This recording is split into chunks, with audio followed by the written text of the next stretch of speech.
बहुत भाग्यशाली हैं आप। जी हाँ, आप बहुत भाग्यशाली हैं, क्योंकि आपको स्वयं बाबा ने चुना है अपने भक्त के रूप में। स्मरण कीजिए वो पल जब आप बिल्कुल अनभिज्ञ थे बाबा जी के नाम तक से। तो फिर वह कौन सा माध्यम था जिसके द्वारा आप बाबा जी से जुड़े? आपने बाबा जी को नहीं खोजा, बल्कि स्वयं बाबा जी महाराज ने आपका चुनाव किया है। अर्थात बाबा जी आपको भली भांति जानते हैं। परम पूज्य बाबा जी महाराज अपने शिष्यों को स्वयं ढूंढते हैं।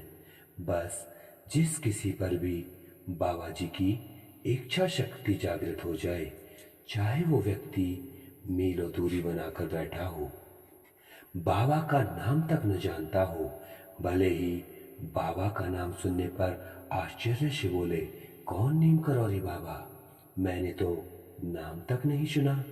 भले ही यही भाव और शब्द हो उस व्यक्ति के, किंतु यदि बाबा की नज़र में वो आ गया, उनकी कृपा दृष्टि हो गई, तो फिर वही बात उनके साथ अपने जन्म जन्मांतर का रिश्ता मान बैठता है।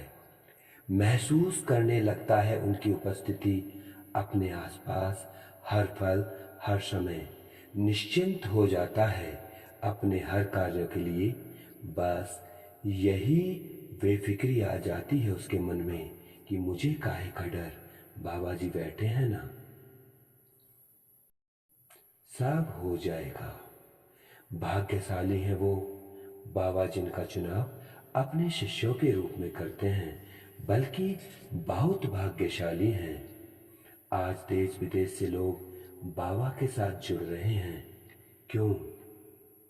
क्योंकि बाबा जी की इच्छा है। बिना उनकी इच्छा के कोई जान नहीं सकता उन्हें। सोई जान नहीं जेहु ते ही जनाई, जानत तुम ही हो जाई।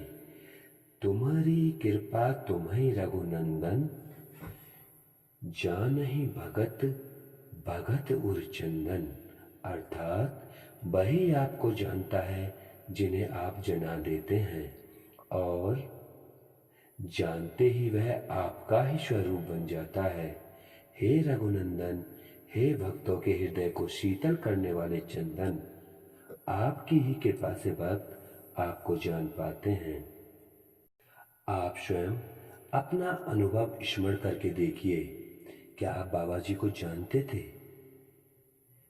क्या गुरु जी को आपने चुना था?